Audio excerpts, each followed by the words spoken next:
काल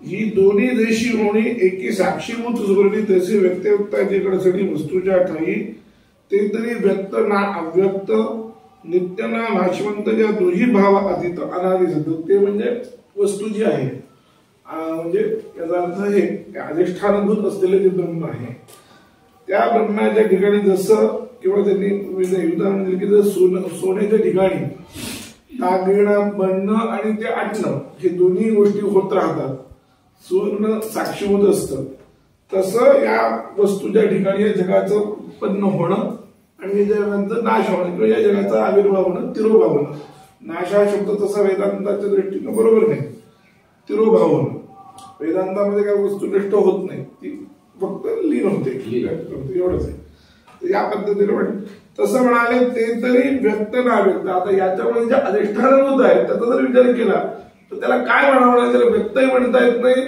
आणि अव्यक्तही म्हणता येत नाही कारण ते व्यक्त असून अव्यक्त असल्यासारखं आहे त्याला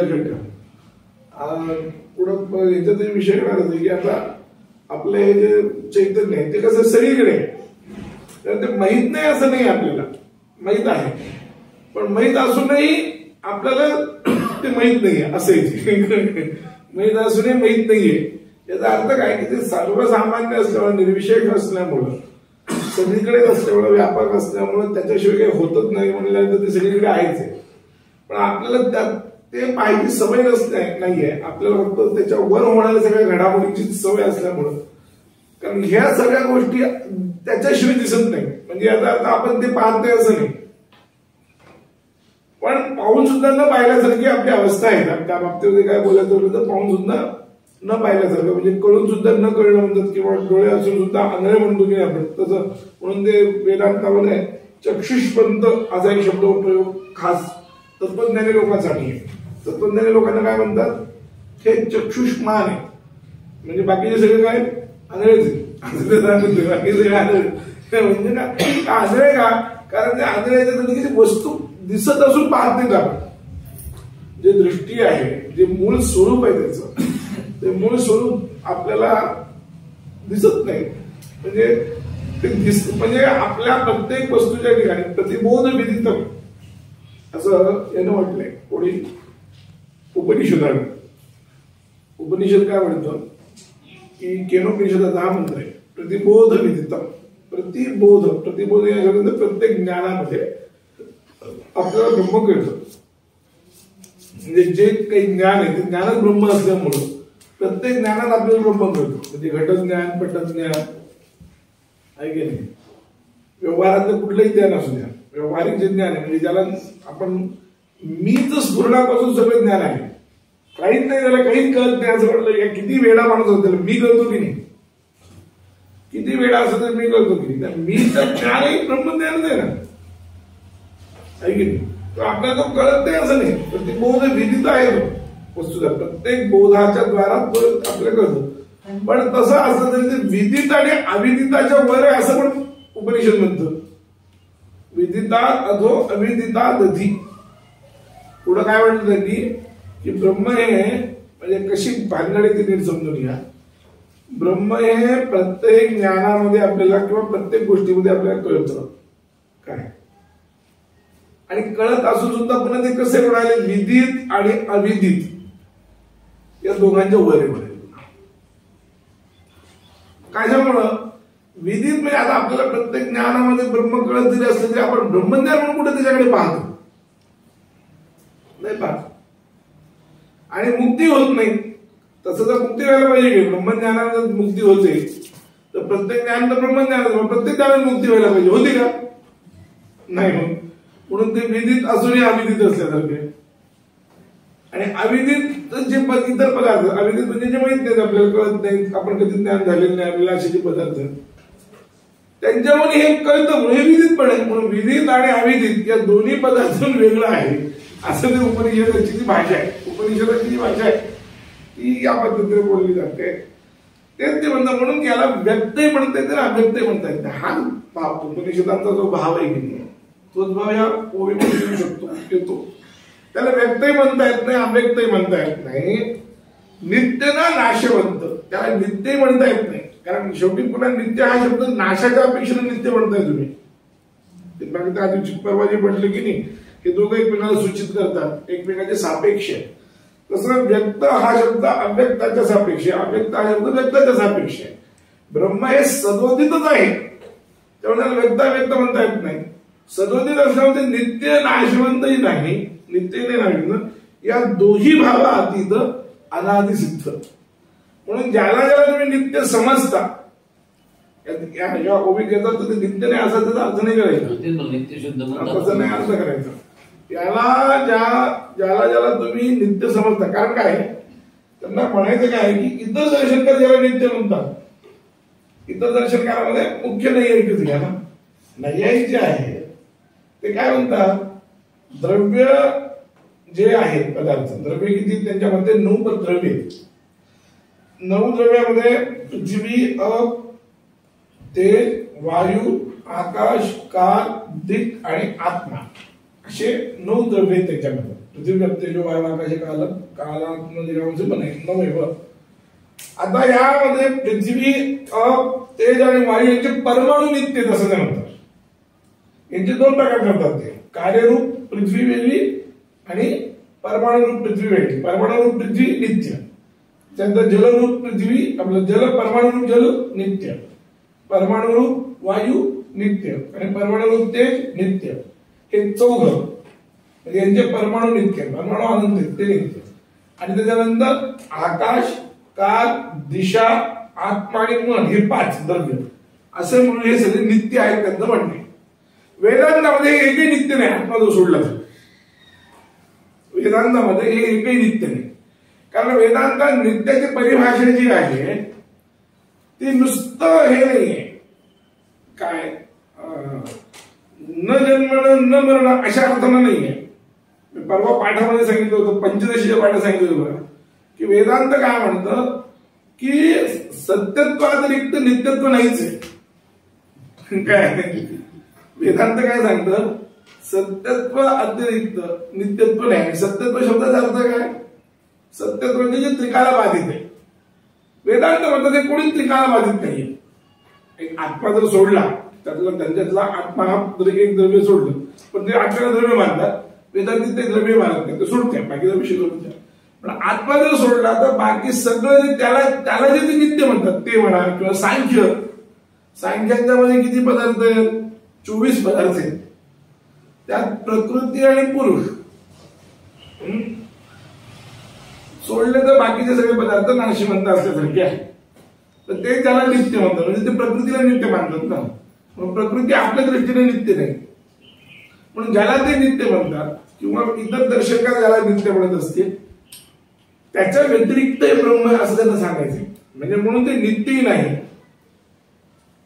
इतर दर्शनकार ज्या ज्या पदार्थांना नित्य म्हणतात, ज्या परिभाषेत नित्य म्हणतात ती परिभाषेला लागू पडत नाही, हा त्यांना म्हणायचा तात्पर्य अर्थ आहे.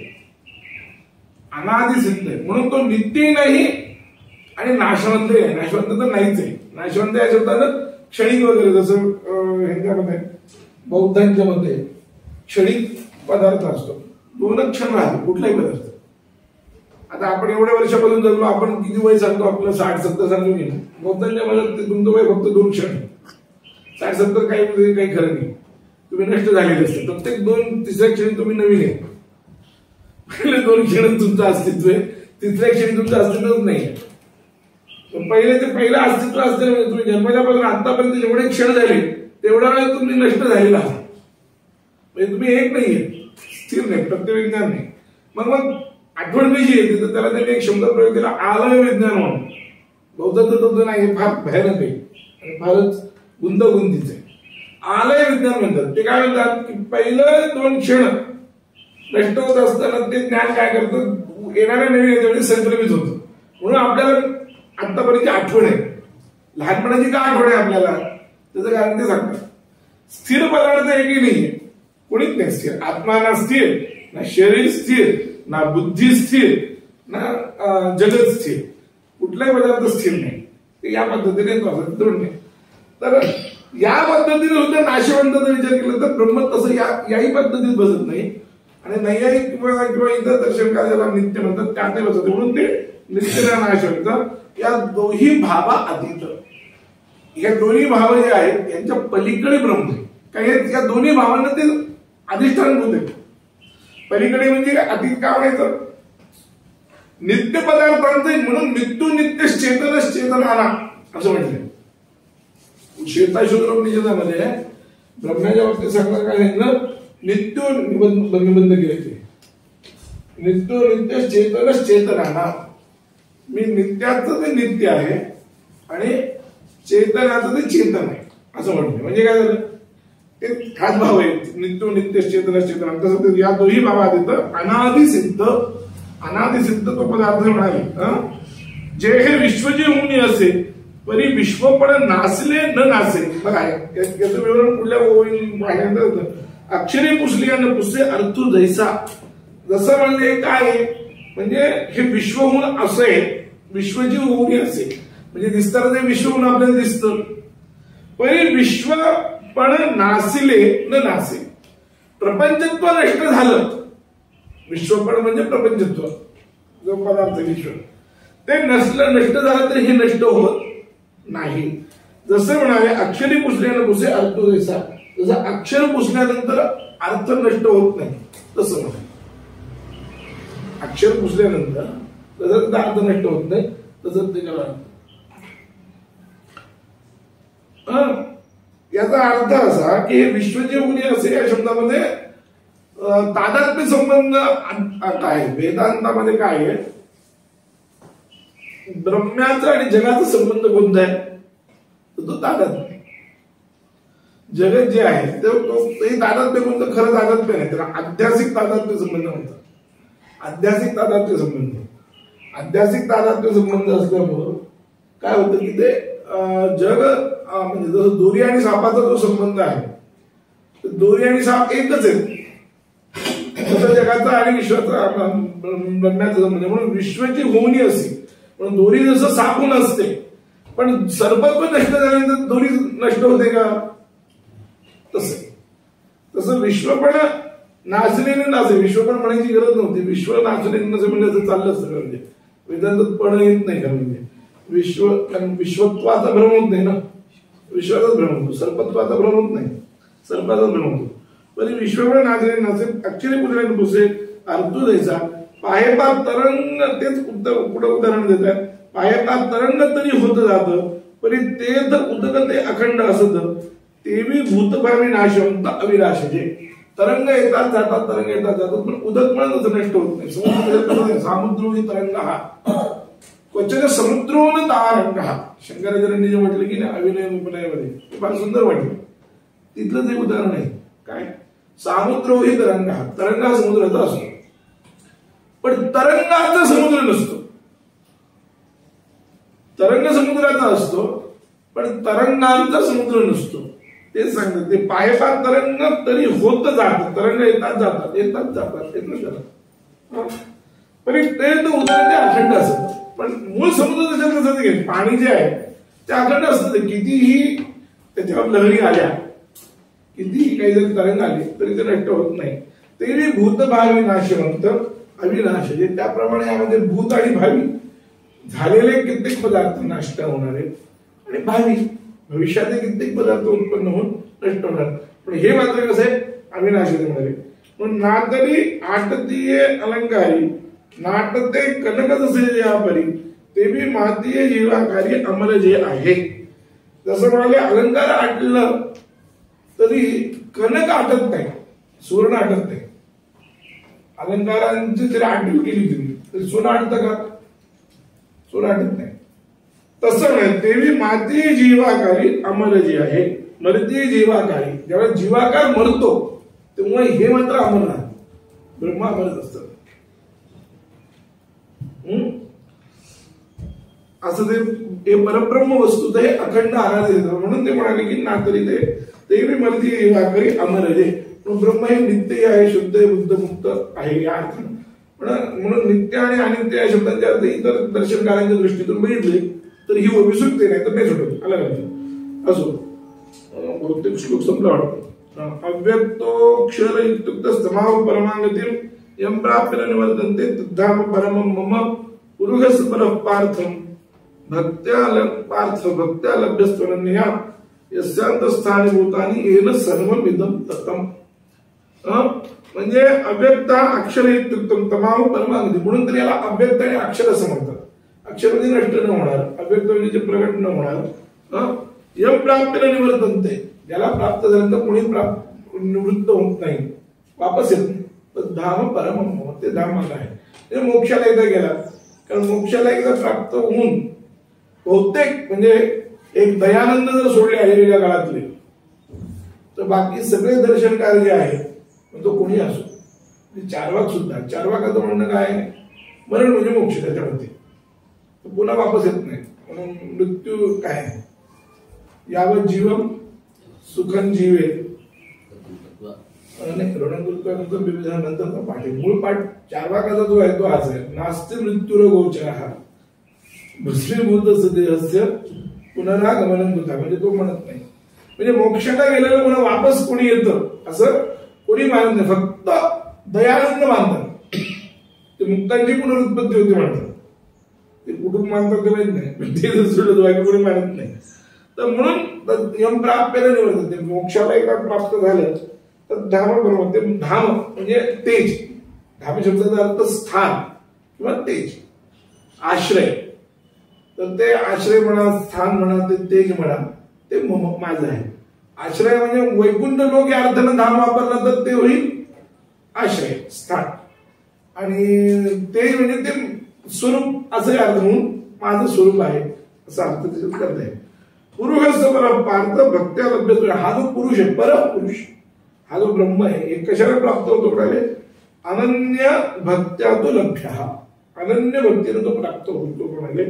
यस्यांत स्थानी भूतानी येन सर्वमिदं ततं, ज्याच्या आत सगळी भूत आहेत, म्हणजे ज्याच्यावर सगळी भूत प्रकट होतात, आणि येन सर्वमिदं ततं, ज्याने संपूर्ण व्याप्त आहे. ततम म्हणजे व्याप्त आहे. तत्त शब्दाचा अर्थ, ततमचा अर्थ आहे ज्याने संपूर्ण जगत व्याप्त केलेलं आहे. बघा, जया ते अव्यक्त म्हणून एक कोडे म्हणता सुधी हे नसे नावडे, जे मनाबुद्धीनं सापडे म्हणून या. ज्याला अव्यक्त म्हणावं तर वस्तुतः कोड आहे. का तर ही कोणाला वाटेल ही स्तुती आहे. भगवंताला अव्यक्त उगीच म्हणाले स्तुती करायला, तर म्हणजे नाही, ही स्तुती नाहीये. कारण जे मनाबुद्धीनं सापडे म्हणून याला आम्ही अव्यक्त का म्हणतो, कारण ते बुद्धीला आणि मनाला सापडत नाही, इतर इंद्रियांना सापडतच नाही. चक्षुरिंद्रियाने किंवा त्वगिंद्रियाने हे जे 5 ज्ञानेंद्रिय आहेत, या 5 ज्ञानेंद्रिय तुम्हाला जे ज्ञान होतं ते फक्त भौतिक ज्ञान होतं. डोळ्याने रूपाचं ज्ञान होतं, कानाने शब्दाचं ज्ञान होतं, आहे की नाही. शब्द, स्पर्श, रूप, रस आणि गंध या 5 विषयांचं ज्ञान या 5 ज्ञानेंद्रियाने होतं. हे 5 विषय भौतिक आहेत, जगातले, प्रपंचातले. त्यामुळे इंद्रियांनी यांचं ज्ञान होतं. या भौतिकाच्या पलीकडे असलेलं जे आहे ते तर या इंद्रियांनी ज्ञान होत नाही. एवढं कशाला, स्वतः इंद्रियांचं ज्ञान स्वतःला होत नाही. म्हणजे डोळ्याला पाहत नाही, कान कानाला ऐकू शकत नाही, आहे की नाही. म्हणजे कारण का, इंद्रिय स्वतः अतिंद्रिय आहे, हे लक्षात ठेवा. इंद्रियाने जरी इतर पदार्थ कळत असले तरी इंद्रियांना स्वतः इंद्रिय खूप सूक्ष्म आहे, अतिंद्रिय, आणि ते खूप जवळ, खूप सूक्ष्म असल्यामुळे ते दिसत नाही असं नाही आहे. एखादं म्हणणं सांख्य म्हणतं ते खूप जवळ पडून दिसत नाही. म्हणजे सांख्याने जे कारण सांगितलं की एखादी वस्तू का सापडत नाही, ते कारण सांगत असताना ते म्हणतात की खूप लांब वस्तू असेल तर दिसत नाही. म्हणजे आता इथून औरंगाबाद मध्ये वस्तू आहे, काही दिसत नाही आपल्याला, काय लांब नाही, अति दूर आणि अति सामिप्यात खूप जवळ वस्तू आहे तरी दिसत नाही. खूप जवळ असेल म्हणून आपली इंद्रिय आपल्या जवळ आहे, म्हणून आपण आपल्या डोळ्याला नाही पाहू शकत, आपण आपल्या कानाला नाही पाहू शकत. पाहायचं असेल तर आपल्याला कशाचा आधार घ्यावा लागतो, ठीक आहे. म्हणून अति दूर, अति सामिप्य, हे 2 कारण त्यांनी सांगितलं. तसं म्हणून हे म्हणजे पांचज्ञानेंद्रिय होतच नाही, पण मन आणि बुद्धी, माणसाचं मन असं आहे की त्या नवीन नवीन कल्पना करतो, ते वेगळं. म्हणून मन आणि बुद्धीचं त्याच्याकडे मनबुद्धी पण न सापडे म्हणून या त्याला अव्यक्त का म्हणायचं, ते स्तुती म्हणून नाही, नुसतं कौतुक म्हणून नाही. तर ते काय करायचं, ते जे मनालाही सापडत नाही, बुद्धीलाही सापडत नाही. म्हणून ब्रह्म हा मनाचाही विषय नाही आणि बुद्धीचा विषय नाही काय यद वाचा नभ्युदित येन वाक् अभ्युदिते तदेव ब्रह्मत्वं विद्धि नेदं यदिमुपासते यन मनोनमतम एनाहुर मनोमतम तदेव काय यन मनसान मनुते यन मनसान मनुते एनाहुर मनोमतम तदेव ब्रह्मत्वं विद्धि नेदं यदिदम उपासते केनोपनिषदातला हा मंत्र आहे. हा मंत्र काय सांगतो यन यद म्हणजे जे मनसा न मनुते मनानं ज्याचा विचार करता येत नाही मनुते म्हणजे विचार करता येत नाही जे विचाराचा विषय होत नाही मनाच्या विचाराचा विषय जे होत नाही पण एनाहुर मनः मतम ज्याच्यामुळे मन विचार करण्यास सक्षम होतो तदेव ब्रह्मत्वं विद्धि त्याला ब्रह्मसुद्धा नाही. ब्रह्माचं हे लक्षण आहे जे इतर कुठल्याही इंद्रियांना विषय न होता इंद्रियांची त्यांच्या विषय करण्याची जी शक्ती आहे त्या विषय इंद्रियांची विषय करण्याची जी शक्ती आहे म्हणजे डोळ्यांची रूपग्राहक शक्ती आहे घ्राणेंद्रियांची गंधग्राहक शक्ती आहे श्रोत्रेंद्रियांची शब्दग्राहक शक्ती आहे ही शक्ती ज्याच्यामुळे प्राप्त होते ते ब्रह्म आहे. म्हणून म्हणाले ते जया ते अव्यक्त म्हणो हे कोडे म्हणता स्तुती हे असे नावडे हे स्तुती नाहीये ते खरोखर अव्यक्त आहे त्याला कोड एक प्रकारचं ते कोड आहे कारण बुद्धीच्या किंवा मनाच्या गतीनं त्याचा आपल्याला समज घेता येत नाही म्हणून या आणि आकार आले जयाचे निराकार म्हणणं म्हणजे आता याला निराकार म्हणलं तर एखादी निराकार वस्तू आकाराला येत नाही हे लक्षात घ्या.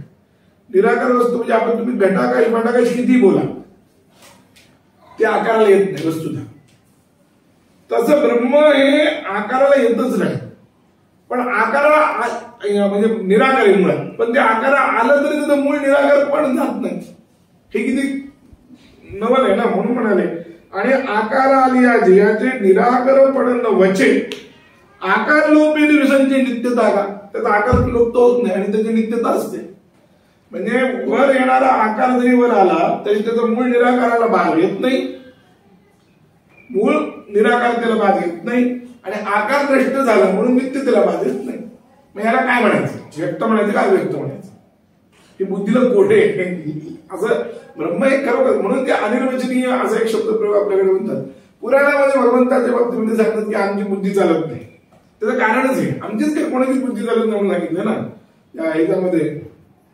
महिमनाच्या मध्ये एक श्लोक नाही का तो असित गिरी समम स्यात् कज्जलम सिंधु पात्रे सुरतर शाखा लेखनी पत्र मुर्वी लिखती यदि गृहीत्वा शारदा सर्वकालम तदपि तव गुणानां ईश पारन्न याति. जर एक मेरू पर्वत एवढी शाई घेतली असित गिरी समम स्यात् कज्जलम असितगिरी म्हणजे मेरू पर्वता एवढी शाही कज्जल काजळ आणि ते कशात कालवलं सिंधू पात्रे समुद्राच्या पात्रात कालवलं कारण ते तेवढं साध्या पाण्यात होणंच शक्य नाही म्हणून सिंधू पात्र घेतलं आणि लेखनी पत्रम आणि पूर्वी पत्रम लेखनी घेतली सरस्वतीनं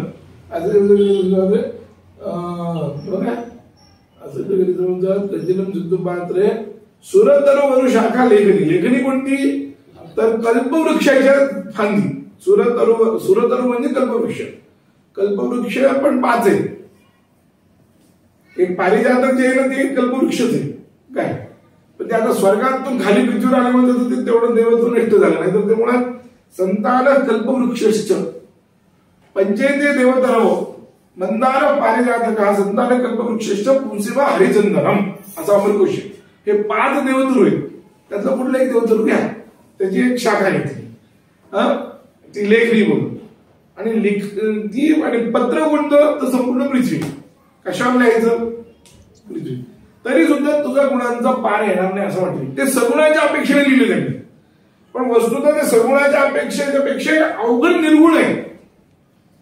अवघड काय माहितीये का निर्गुण आहे कारण निर्गुणाचं कळणं कठीण आहे सगुण कारण ते सगुण असूनही ते निर्गुण राहतं हे कसं ही मोठं कोड आहे म्हणजे त्याच्या ठिकाणी सगळं दिसतं सगळं आहे पण तरी ते राहतं कुठंच राहतं म्हणतो की नाही वेदांतात एक शब्द आहे बघा, कूटस्थ. कूटस्थ म्हणजे काय? ते कूटस्थ कूट म्हणजे ती आरणी, त्या ह्याच्यात असतं ते ऐरणी. हा, ऐरणी. त्या ऐरणीवर किती काही पदार्थ घडतात, मोडतात, सगळं होतं, त्याला काहीच होत नाही. ते जसं असतं की नाही, तसं ब्रह्म आहे. कूटवत तिष्ठती ती कूटस्था. कूट शब्द आता हा एक अर्थ आहे की ऐरणी, त्या ऐरणीवर जसे अनेक पदार्थ घडतात म्हणून ते साक्षी आहे. साक्षी असंही म्हणतात ना त्याला, की त्याचं कारण असते. म्हणून म्हणाले की तसं याचा अव्यक्त आकार लोपेन विसंचित नित्यता आला. आकाराचा लोप जरी झाला तर नित्यता न विसंचित, नित्यता नष्ट होत नाही. म्हणजे आकार जगत नष्ट झालं. आता जसं कसं आहे की परिणाम जगामध्ये आपली बुद्धी परिणाम आतापर्यंत चालते, विवर्तवाद आपल्याला लक्षात येत नाही. हे लक्षात घ्या. दुधाचं दही झालं, हा झाला परिणाम. दुधाचं दही झालं. आता दही नष्ट झालं तर दूधही नष्ट होतं, दही नष्ट होतं की नाही. पण ब्रह्माच्या ठिकाणी सगळं जगत होऊन जगत नष्ट जरी झालं तर ब्रह्मदशा तसंच आहे ना. असं कुठं उदाहरण आपल्याला सापडत नाही व्यवहारात. म्हणून ते कोड आहे. ते कोडा काय आहे? कितीही बुद्धी लावा, कितीही बुद्धी लावा, एक विवर्तवाद जर सोडला, हे सगळे लोक आता परवा पण मी याच्यात पाहिलं काय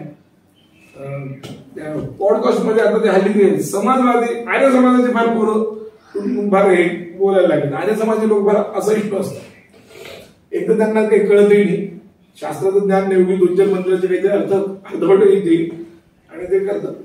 पण ते म्हणतात की शंकराचार्यांनी काय मिथ्यात्ववाद जो आहे तो मनानं सांगितला. शंकराचार्यांनी मनानं सांगितलं. तर मनाने जर शंकराचार्यांनी हा मिथ्यात्ववाद सांगितलं असेल तर याची उपपत्ती त्या सगळ्यांनी लावून दाखवावी. मिथ्यात्ववाद मानल्याशिवाय जगाची उपपत्तीच लागत नाही. शंकराचार्यांच्या मध्ये जगाची उपपत्ती, आणि खरंच आहे इतक्या वर्षापासून किती वर्षापासून झालंय आणि ते कसं झालंय सांगता येत नाही.